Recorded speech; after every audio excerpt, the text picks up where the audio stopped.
So it was June of 2015. I was getting ready to lead our youth group for a Sunday morning class. It was just like it was any other day. And so we had breakfast downstairs, and then we go upstairs and we're getting ready to start. And then I get a call on my phone, and I look and I see that it's my mom. And the irony is that I'm usually getting on my students for having their cell phones.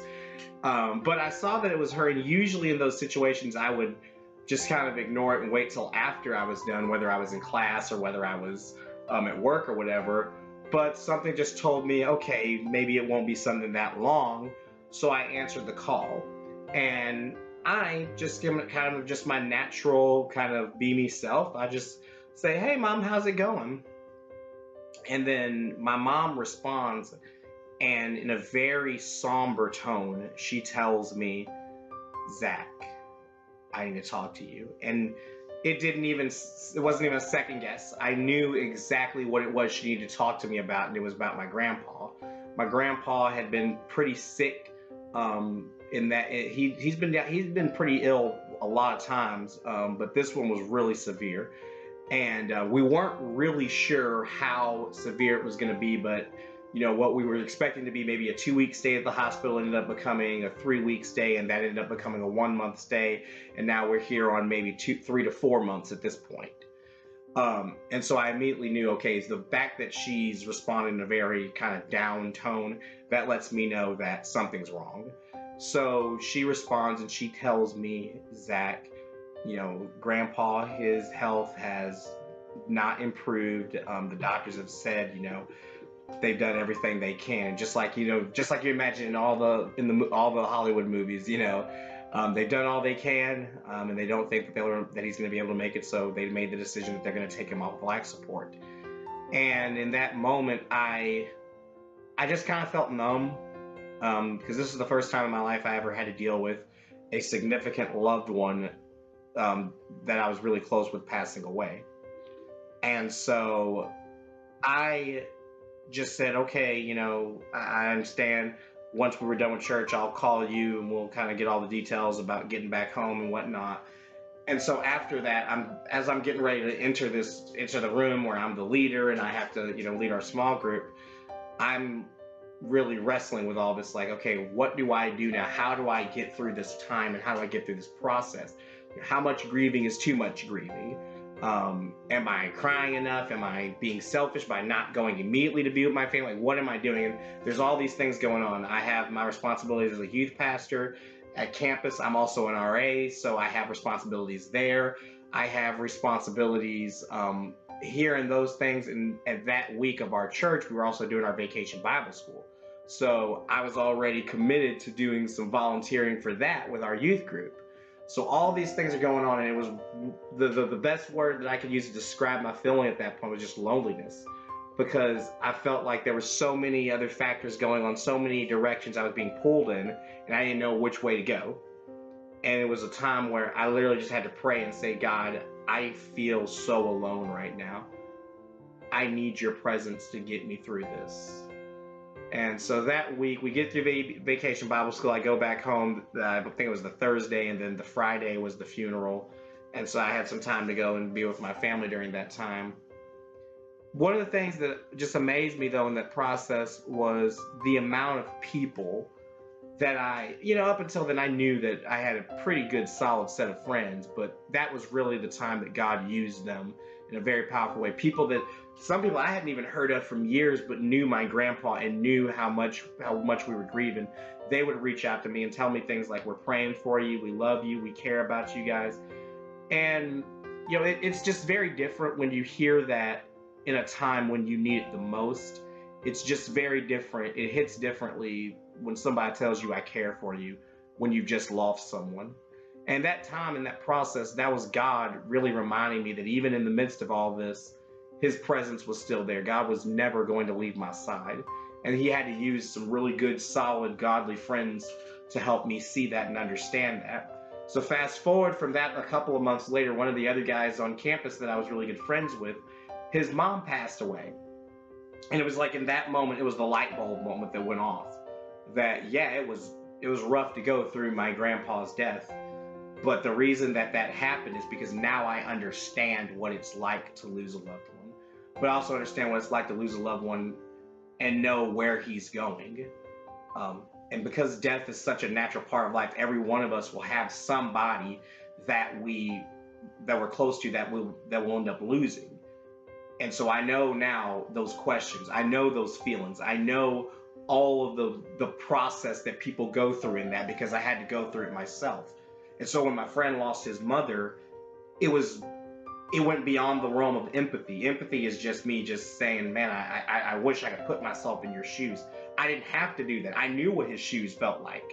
So God used me in a mighty way to be able to walk my friend through that time because I didn't have to imagine. I told him, like, dude, just 2 months ago, I lost my grandfather and it was devastating. I felt like I had nobody. But I got through that, so I can come here to tell you that we're gonna get through this together. And I wish there's just countless stories over the years how death is something so difficult and is, like I said, something we all end up going through at some point, but it's so rough and so tough. But God still used me in a mighty way. And it was because he showed me in that time that, yeah, that pain will never go away.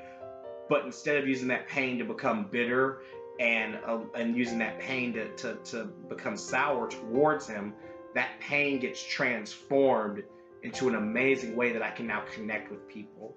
And so, really, in my grandpa's death, my grandpa was always big about giving back.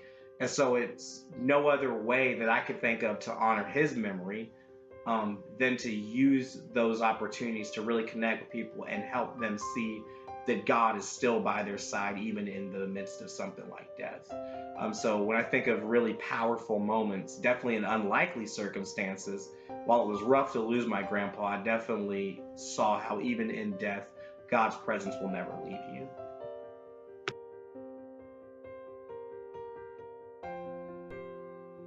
One of the things that's very crucial and important to me is the importance of family. I've come from a very tough, hardworking, low-income family, but one of the people that I definitely think has influenced me a lot was my grandfather. My grandfather's name is Andrew. He was a former Army veteran. He was big into one of the first African American educators in McKinney, Texas. He was a very loving, caring father to my mom and to her sister. He was married to my granny for 54 years. Just so many amazing things. There was never a time where I didn't feel like I couldn't go to my grandpa for anything. If I needed to get a ride to church or a ride to school, or I needed some advice on what to do, or if it was just simply figuring out what the Cowboys did wrong, like it was always such a great influence, especially coming from my situation where I didn't have a father in my life. My grandfather was in a lot of ways the father figure. But it was the summer of 2015. Well, back up. It was the March of 2015 was when he started getting really sick. And he'd been getting sick over the last few years, but it was always just one of those things that he would get sick and then he would just, by the grace of God, just get better. And so it was almost like a foregone conclusion that, yeah, he's going to come through. He's really, for me and my brothers especially, he was kind of like our real life superhero. That no matter what the odds were, he was always going to be able to overcome it. But this time the odds were a little too much. And his health had gotten really bad. His memory had gotten really bad. It was just slowly deteriorating. And the person that we all loved and respected, we didn't recognize him because he just was getting so much sicker. And so we then were faced with a tough decision. We knew that the doctors had done everything they could have done. So we decided to just go ahead and let them pull the plug and let him go away peacefully.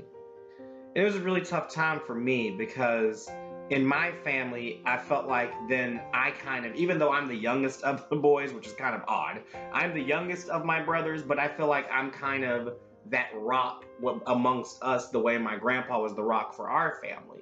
So I felt like in that time, I had to be strong just for the sake of them, because if I showed weakness, then they were going to show weakness, and I just couldn't bear doing that.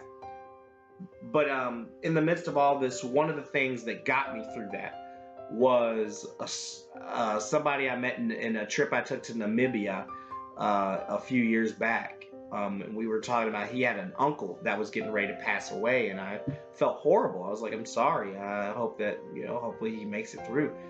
But what was amazing to me is that he had so much joy. He was like, honestly, if he goes, that's for the better.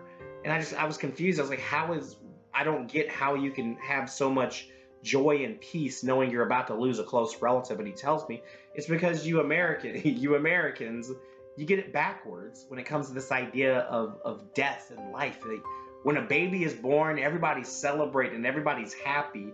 But when somebody dies, everyone is sad and everybody's crying. And he's like, you guys have it backwards. When people are born, that's the time we should be sad. That's the time we should be crying, because that child is now entering a world of sin. But when people are dead, when people die, if we know who they believe in, if they believe in the true God, we know where they're going to go. We know that they're going to spend eternity, from all the pain that they've gone through is over, and they're never going to have to experience that again. So that's the time we should be celebrating. And it just shifted my view in that, because I realized that my grandpa believed in God. My grandfather followed Christ with every part of his being. And so because of that, I don't have to be sad. I can celebrate the fact that I know where he's going. And so as I walked with my brothers, with my nieces, with my mom, with everybody in my family, I didn't have to pretend to be strong. I could have peace knowing the fact that my grandpa is going to spend eternity with God. And that's a prize that can't be topped. I think that so many times death does bring us to that point of, how do I come to grips with this? But what I learned in that process is that we can come to grips with it in an amazing way. If we know where we believe, if we know who we believe in, we know where we're going to spend eternity. And that loved one that may pass away, if we know who they believe in, we know where they're going to spend eternity. And sometimes in the midst of death and in the midst of going through that process, that's the best thing we can know. And so that was definitely an encouragement that came to me through the death of my grandpa, and that I continue to share with people as they go through deaths of loved ones as well. That if you know where they place their trust, you know where they're going to go. So really, it's definitely a cause and time for celebration.